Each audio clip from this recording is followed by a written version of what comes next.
మీకు అవకాశం ఇచ్చారు, 62 సీట్లు ఇచ్చారు, ఇక 420. ఎందుకు మీరు 420 అవుతారు? మీరు 420 కాకండి సార్. మీరు ఉత్తమ ముఖ్యమంత్రిగా నిలబడండి, మీరు ఇచ్చిన హామీలు అమలు చేయండి. అందరు ఇడిసబెట్టడానికి రైతులయాన్ని ఇవ్వండి సార్. రైతు ఏడిసిన రాజ్యం బాగుపడదు, ఎద్దేడిసిన వ్యవసాయం బాగుపడదు. ఒకరోజు ఎవరైనా అన్నం తవిడితే అన్నదాత సుఖీభావ అంటారు. అట్లాంటిది ప్రతినిత్యం ప్రతిరోజు ఈ దేశానికి, రాష్ట్రానికి, ప్రపంచానికి అన్నం పెట్టింది రైతులు.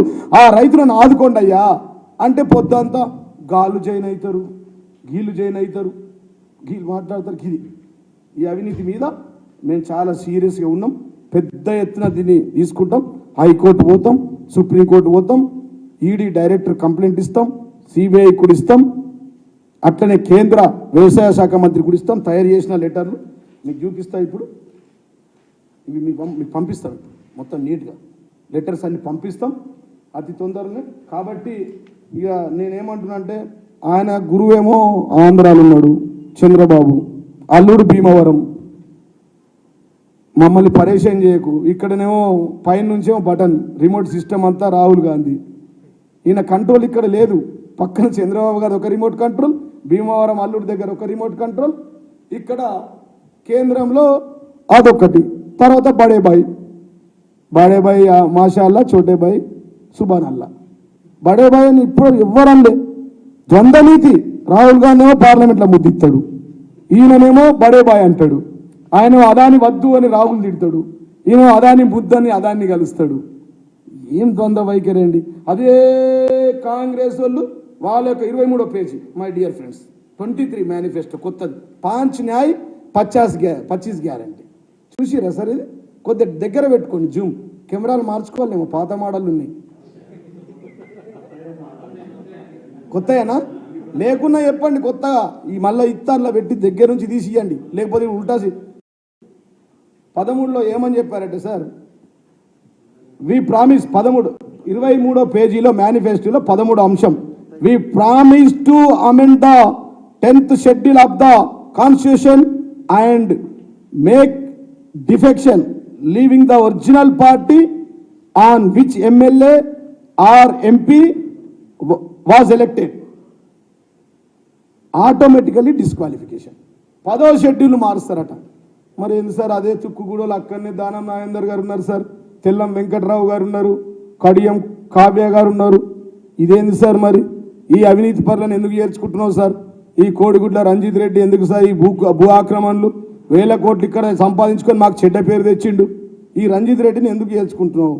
మీరే అంటున్నారు కదా 13లో. మీడియా మిత్రులారా ప్లీజ్ దయచేసి అర్థం చేసుకోండి నేను మాట్లాడేది. మీకు బాధ అనిపిస్తలేదా? 10th షెడ్యూల్ మారుస్తాం, రాజ్యాంగాన్నే మారుస్తాం అంటున్నాడు. 50 సీట్లు కూడా రావు వీళ్ళకు దేశంలో. అర్థమైందా మీకు?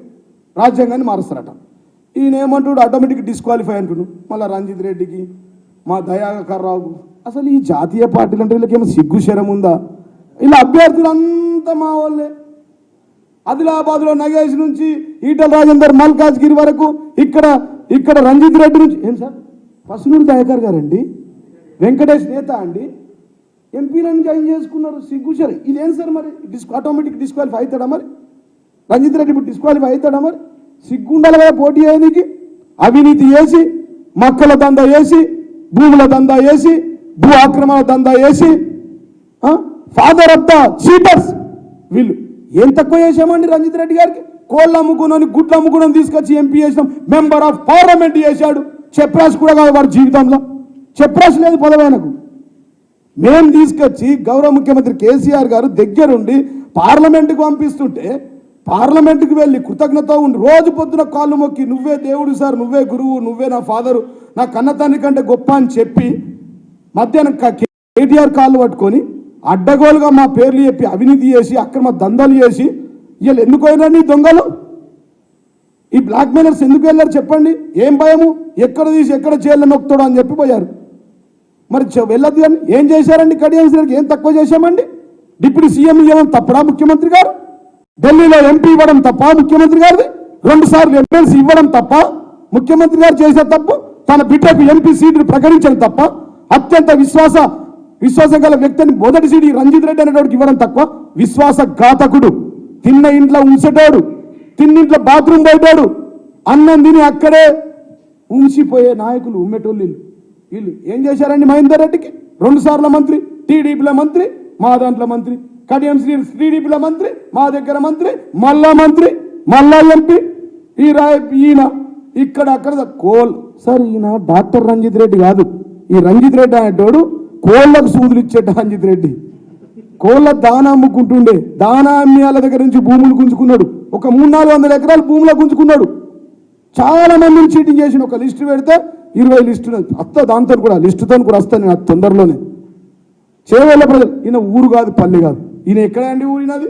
కరీంనగర్లో పుట్టిండు, వరంగల్లో బతకనికి వచ్చిండు, హైదరాబాద్ అక్కడిక్కడ కోళ్ళు అమ్ముకున్నాడు, కోళ్ళకు సూదులు ఇచ్చిండు, ఎలిమినార దుకాణం పెట్టుకొని షటర్ రూమ్, ఒక చిన్న షటర్ రూమ్లో పెట్టినావా నీ అఫిడవిట్లో? నీ ఆస్తులను చూపిస్తావా రేపు ఎంపీకి? సరే, ఇప్పుడు ఇక్కడ రేవంత్ రెడ్డి గారు కేసు పెడతారని చెప్పి ఇక్కడ వచ్చినాం. మళ్ళీ ఇదే ఇప్పుడు ఏ విధంగా అయితే ముఖ్యమంత్రి కేసీఆర్ గారికి చీటింగ్ చేసిండో అదే విధంగా రేవంత్ రెడ్డికి చీటింగ్ చేస్తాడు. రేపు ఓడిపోయినా గెలిచినా రేపు మళ్ళీ వాళ్ళు వస్తారు కదా, బాబుని మీదికెంచి ఈడీ, సిబిఐ, ఐటీ వస్తారు కదా, మళ్ళీ రాగానే అట్టుపోతావా? అమ్మ పాలు తాగి రొమ్మి కోసిన వాళ్ళు వీళ్ళండి, రంజిత్ రెడ్డి వీళ్ళందరూ. నేను చెప్తా ఉన్నా, ఎంత అన్యాయం అండి. ముఖ్యమంత్రి గారు ఒక దేవుడు లాంటి ముఖ్యమంత్రి, అంత గొప్ప వ్యక్తిని పట్టుకొని తన సొంత కూతురు అరెస్ట్ అయితే జైలుకు పోతున్న సమయంలో నవ్వుకుంటూ పోయి కండాలు వేసుకుంటారా ఈ నా కొడుకులు? ఇంత గలీజా, ఇంత చిల్లరనా, ఇంత దౌర్భాగ్యమా ప్రజాస్వామ్యంలో?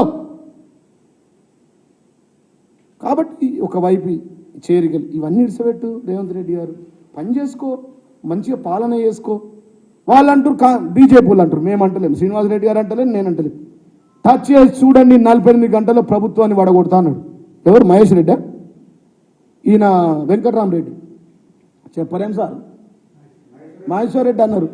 ఒక 72 గంటల్లో వడగొడతాడు.